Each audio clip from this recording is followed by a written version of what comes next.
अस्सलाम वालेकुम स्टूडेंट्स। तो आज हम करेंगे चैप्टर नंबर 5 के न्यूमेरिकल्स। अप्रॉक्सीमेटली जी आपके न्यूमेरिकल्स हैं कितने 10। तो इंशाल्लाह ताला ट्राई करते हैं कि इसको पूरे को कंप्लीट कर दें।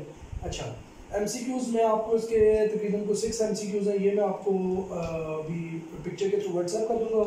और शॉर्ट आंसर्स के जो है ना इसके आंसर्स शॉर्ट आंसर्स वो तमाम के तमाम मैं खुद से आपको आंसर करके तो वो मैं बाद में सेंड कर दूँगा। हम नेक्स्ट लेक्चर में चैप्टर नंबर जो 6 है वो हम स्टार्ट कर देंगे, which will be our work and energy. ठीक है जी। तो शॉर्ट आंसर्स आपको सेंड हो जाएंगे, वो थ्रू व्हाट्सएप हो जाएंगे पिक्चर्स की शक्ल। क्लियर हो? तो दो नज़र मैं देखना चाहता हूँ कुछ ऐसे तरीके से लिखा जाए कि जो अंडरस्टैंडेबल भी और मार्क्स गेनिंग भी हो, सो दैट अगर हम स्टार्ट करते हैं और 5.1 लिखा हुआ चीज़ न्यूमेरिकल आपके पास भी अवेलेबल होगा बुक के ऊपर, मैं आपका डाटा साथ साथ लिखवाना शुरू करूँ। ठीक है, लिखा हुआ जी find the gravitational force of attraction between two spheres, यानी देयर आर टू स्फीयर्स, कोई बड़ा छोटा दो स्फीयर्स होंगे। ठीक है जी, बल्कि दोनों बराबर है, ईच ऑफ मास बराबर उसने बताया हुआ कि दोनों का मास कितना है, दैट इज 100 kg, यानी कि m1 भी कितना है, that is 1000 kg, and m2 भी कितना, दैट इज 1000 kg। और बड़े जी की वैल्यू हमें वैसे ही पता है 6.673 इंटू 10⁻⁻11 न्यूटन मीटर स्क्वायर पर kg स्क्वायर। ठीक है जी, ये दो चीज़ें पहले से ही मतलब उनकी अंडरस्टैंडिंग है, जी का पहले से पता। फिर कहता है जी the distance between the centres of this sphere is, distance कितना टोटल इन दोनों के सेंटर्स में, दैट इज 0.5 मीटर। ठीक है जी, आप बिटवीन दिए सेंटर्स वो बता रहे हैं। अच्छा, आर भी लिख सकते हैं और डी भी लिख सकते हैं, दोनों चीज़ें हम लिखते हैं। आगे बात समझ, तो कोई भी एक लेटर लिख लेंगे गलत कंसिडर नहीं होता। अब वो कह रहे हैं जी आप इसमें फोर्स ऑफ अट्रैक्शन निकाल दें, तो वही बात है यूजिंग रिलेशन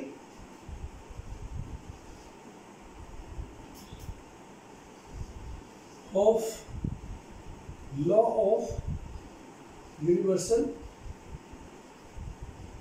ग्रेविटेशन। जब भी इसे हम अप्लाई करेंगे ना तो ये जरूर लिखना। नेक्स्ट अगर न्यूमेरिकल में मैं भूल जाऊँ तो आपने याद रखना कि जब भी हम लॉ ऑफ ग्रेविटेशन के रिलेशन को यूज करेंगे तो हम ये जरूर लिखेंगे। क्या होता है जी, F G force of gravitation जो है वो होती है जी m1 m2 over D square.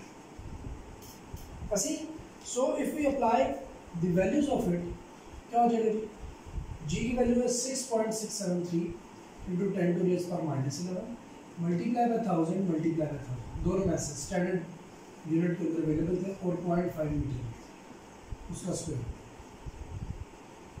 Okay, if I have calculator and I solved it out, answer will be equals to 2.67 into 10⁻⁻4 metre. जब मैं सारे को सॉल्व कर लूँगा तो इसका आंसर ये आएगा 2.67 मल्टीप्लाई बाय 10⁻⁻4 मीटर। या आप कैलकुलेटर से इसको कैलकुलेटर में पुट करें और आंसर निकाल लें। ठीक है, यही आंसर है। क्लियर हो गया? Now I am going for the second one.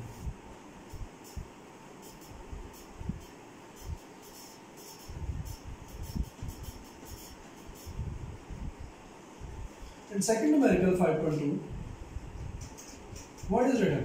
Written is the gravitation force between the two identical lead spheres kept at 1 meter apart is ये पहले से लिखा हुआ है। फोर्स ऑफ ग्रेविटेशन इस दफा बता दी गई है 0.006673 न्यूटन जितनी फोर्स है, और जी की वैल्यू वैसे ही हमें पता है 6.673 into 10⁻⁻11 न्यूटन मीटर स्क्वायर पर kg स्क्वायर। ये दोनों वैसे कह रहे जी दोनों मैसेज आइडेंटिकल हैं, साबित हुआ m1 और m2 दोनों बराबर हैं और दोनों का पता नहीं है, क्योंकि उसने ये कहते हैं फाइंड दियर मैसेज निकालें। ठीक है जी, वो निकाल लेते हैं, आइडेंटिकल है इसलिए दोनों सेम होंगे। आगे डिस्टेंस उसने दिया जी 1 मीटर अपार्ट। सो वही बात है using relation of law of universal gravitation. अगर हम इस रिलेशन को इस्तेमाल करें so what we will do, F G is equal to क्या होता है जी, that is G m1 m2 over D square. मजे की बात है कि m1 m2 दोनों बराबर हैं। ठीक है, तो मैं इन दोनों का नाम m रख देता हूँ आसानी के लिए। आगे बात समझ, सो m मल्टीप्लाई बाय m क्या हो जाएगा, m का स्क्वायर, नीचे ये हो जाएगा 1 का स्क्वायर और ये हो जाएगा जी 6. और इस तरह लिखें 6.673 into 10 to raise power minus 11 m और m का क्या हो जाएगा स्क्वायर, ऐसे ही नीचे d का स्क्वायर क्या होगा 1 का स्क्वायर और इसकी वैल्यू आ रही है 0.06733 6673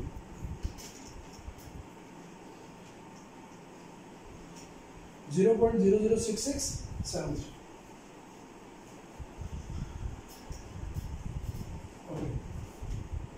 m square इस साइड पर आएगा 0.00667 को डिवाइड करेंगे 6.673 into 10 to raise power minus 11. So what we have after that, हमारे पास क्या बचेगा वो मैं आपको बता देता हूँ. तकरीबन 10 जो सोल्यूशन हमारे पास बचेगी वो बचेगी तकरीबन ये आंसर आ जाएगा. जब आप इसको सॉल्व करेंगे ना कैलकुलेटर से तो तकरीबन ये आ जाएगा.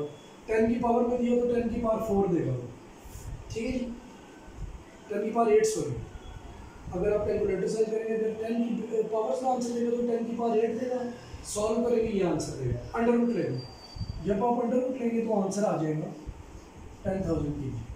अब ये m क्या था, m1 और m2 दोनों का मैथ था. ये ऐसे ही साबित हुआ कि हम लिखेंगे ईच mass is of 10,000.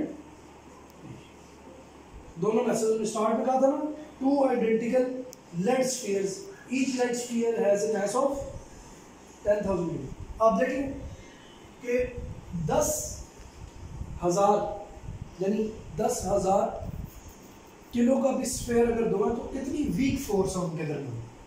यानी फोर्स ऑफ अट्रैक्शन लाई करती ज़रूर है लेकिन इसकी वैल्यू बहुत कम होती है.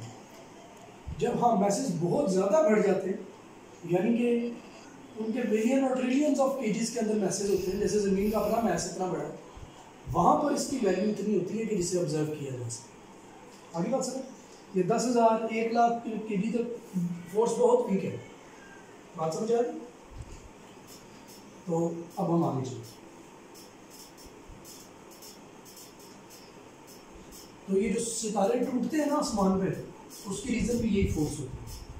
बेसिकली साइंस ये कहती है, साइंस के बेसिक बिटवीन द फोर्सेस जो है, बिटवीन दी वो जो सितारे टूटते हैं जब, तो उस टाइम पे फोर्स वीक हो जाती है या इंक्रीज़ कर जाती है इवेंचुअली. तो उसकी वजह से क्या होता है कि उस ऑर्डर के अंदर सितारे ब्रेक कर देते हैं, क्योंकि ये जितने भी स्टार्स हैं इनके मैसेज बहुत हैवी है.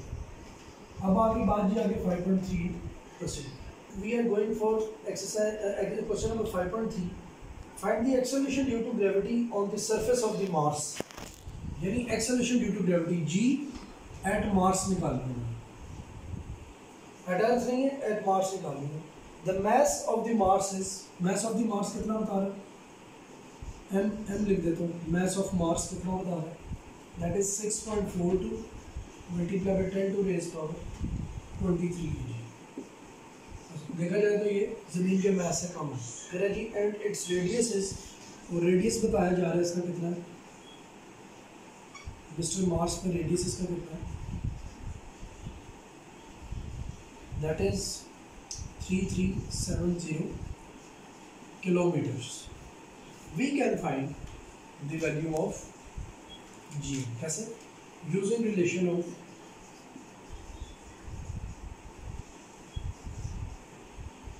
कौन सा रिलेशन? ये है जी gravity with altitude. Acceleration due to gravity with respect to altitude का जो रिलेशन है उसमें था g is equals to g m हो जाए ओवर r m का r e प्लस h होता है. तो वो हम यही अज्यूम कर रहे हैं कि हम बिल्कुल सरफेस ऑफ दी मार्स पे खड़े हैं, ग्रेविटी निकाल. सो अब क्या हो जाएगा? ग्रेविटी एट मार्स क्या होगी? GM gravity eight Mars will be 6.673 into 10 to raise power minus 11 multiply by 6.42 multiply by 10 to raise power 23 and at bottom 3370 multiply by 1000 और उसका स्क्वायर. अब आप सोच रहे हो मैंने मल्टीप्लाई में 1000 क्यों किया, बिकॉज